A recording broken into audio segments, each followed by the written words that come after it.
Graça e paz, sejam todos bem-vindos ao Sabedoria para Vencer. Eu sou Zildo Ferreira, pastor da Igreja Peniel, e eu quero te convidar a passar alguns minutos comigo. Por quê? Porque eu tenho uma palavra de sabedoria ao teu coração.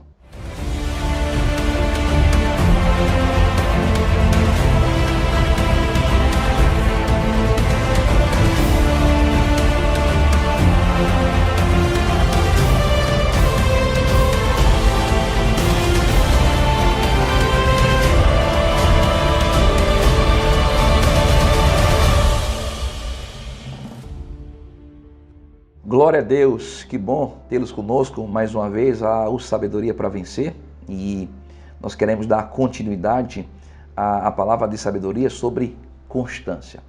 Eu tenho falado nesses últimos dias sobre a constância no que diz respeito ao tempo, a constância no que diz respeito à comunhão, também falei sobre constância na contemplação e hoje eu quero falar sobre constância na adoração.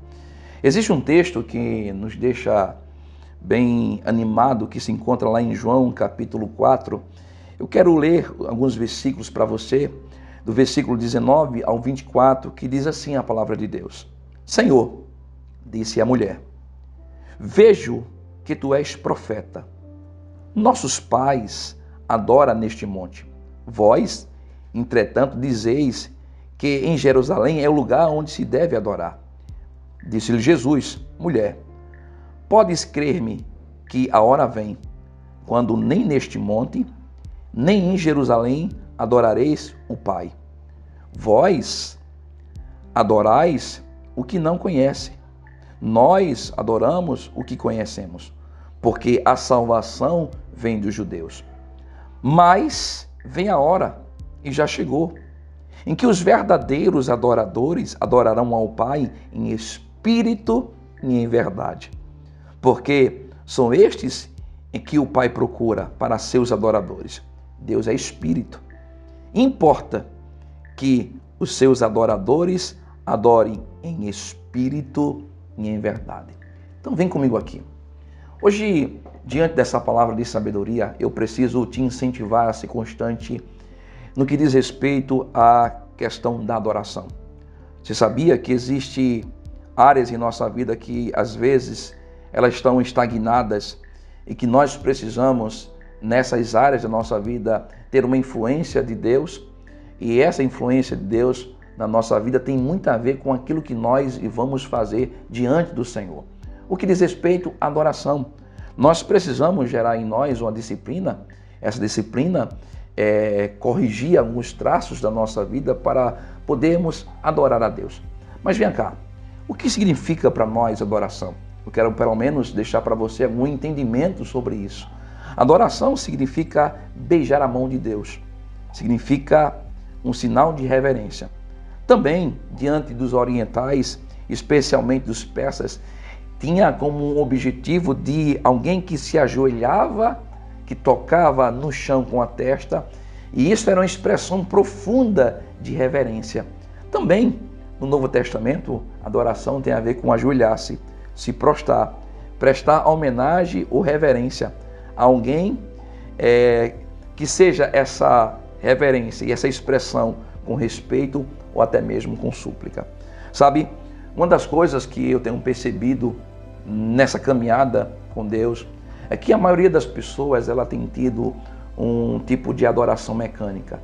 A maioria das pessoas elas têm usado de uma forma bem mediana a adoração no que diz respeito a só aquele momento do culto, quando os ministros de louvor eles conseguem entoar canções a Deus e eles ali expressam isso. Às vezes, muitos têm feito isso de forma mecânica. E nós precisamos entender que deve haver no nosso coração e na nossa atitude uma expressão real de adoração ao Senhor. Não algo que alguém possa mandar a gente fazer, sabe? Mas fazer aquilo que Deus ele deseja. E existe um texto que se encontra lá em Romanos, se não me engano, capítulo 12, versículo 1, quando Paulo ele vai falar sobre nós colocarmos o nosso corpo como um sacrifício vivo, santo e agradável a Deus, que é o nosso culto racional. Nós precisamos entender que adoração ela começa com uma razão. Razão de quê? De prestar a Deus a nossa reverência a Ele. Lembre-se e preste bem atenção. Eu não estou falando que a nossa adoração é com a mente. Eu estou falando que nós precisamos aprender a não ser mecânico, mas expressar a Deus com atitude, racionalmente. Por quê? Porque isso vai levar a gente a ter uma profunda experiência com Deus na adoração. E nós não podemos, em hipótese nenhuma, ficar distante disso. Sabe, irmãos, eu preciso entender algo muito importante. Porque eu posso hoje, por exemplo, viver uma vida de adoração ao Senhor? Porque a Bíblia diz que a nossa posição em Cristo foi conquistada diante de Deus. Ou seja, para nós vivermos não só uma vida de comunhão, mas também uma vida de adoração. Eu vou dar alguns exemplos aqui, biblicamente, ao teu coração. Por exemplo, Mateus capítulo 27, no versículo 51. A Bíblia diz assim, olha, eis que o véu do santuário se rasgou em duas partes, de alto a baixo, tremeu a terra e fenderam-se a rocha. Lá em Hebreus capítulo 10, versículo 19 ao 21, diz assim, tendo, pois, irmãos, intrepidez, para entrar no Santo dos Santos, pelo sangue de Jesus, pelo novo e vivo caminho, que ele nos consagrou pelo véu, isto é, pela sua carne, tendo grande sacerdote sobre a casa de Deus. Quando eu olho para esses dois textos, eu percebo que a nossa posição em Deus, através de Cristo Jesus, foi restaurada. Quando o texto de João fala sobre essa adoração em espírito e essa adoração em verdade, é justamente porque aquilo que Cristo fez por nós na cruz, nos aproximando de Deus. Sabe, irmãos, e a partir desse dia nós podemos desfrutar de uma adoração profunda, não algo mecânico e não algo que nós fazemos simplesmente quando nós vamos nos congregar ou vamos estar juntos, muito pelo contrário. Eu quero te incentivar com essa palavra de sabedoria. Primeiramente, dizer para você que a sua posição em Cristo foi restaurada e que você hoje pode, de uma forma autêntica, de uma forma profunda, ter uma experiência de adoração a Deus. E lembre-se, irmãos, que essa adoração a Deus tem que ser uma adoração de espírito e em verdade. Quando a palavra fala sobre espírito em verdade, principalmente a palavra verdade utilizada por Jesus aqui, significa não oculto, mas também significa manifesto e também real e verdadeiro. Sabe o que é que nós precisamos? É manifestar. Não podemos ocultar a nossa adoração ao Senhor. Nós precisamos, de uma certa forma, entender que a nossa reputação diante da sociedade não existe mais. Como assim, pastor? Minha reputação diante da sociedade não existe mais? É verdade.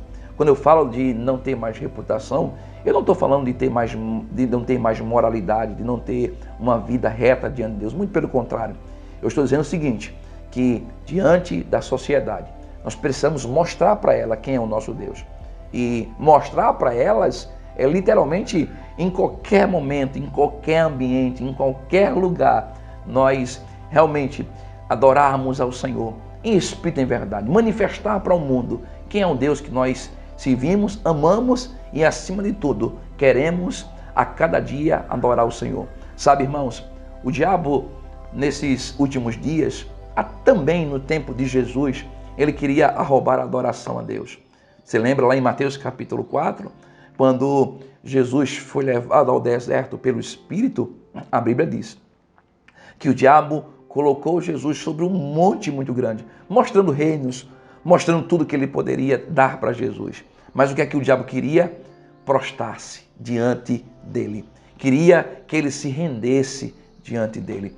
Mas a Bíblia diz que Jesus ele bateu uma palavra e gritou, disse, só a Deus adorarás e só a Ele eu prestarei culto. Eu quero te convidar a você não se prostrar perante nenhuma artimanha do inferno, mas que você possa, diante da sociedade, liberar a sua adoração ao Senhor. Se for possível, se ajoelhar, reverenciar, seja em qualquer lugar. Sabe por quê? Porque o Pai está procurando aqueles que vão adorar a Ele em espírito e em verdade. Então preste atenção, em espírito você já foi restaurado. Você pode adorar em espírito. Agora, em verdade, é manifestar a adoração. Que Deus te abençoe.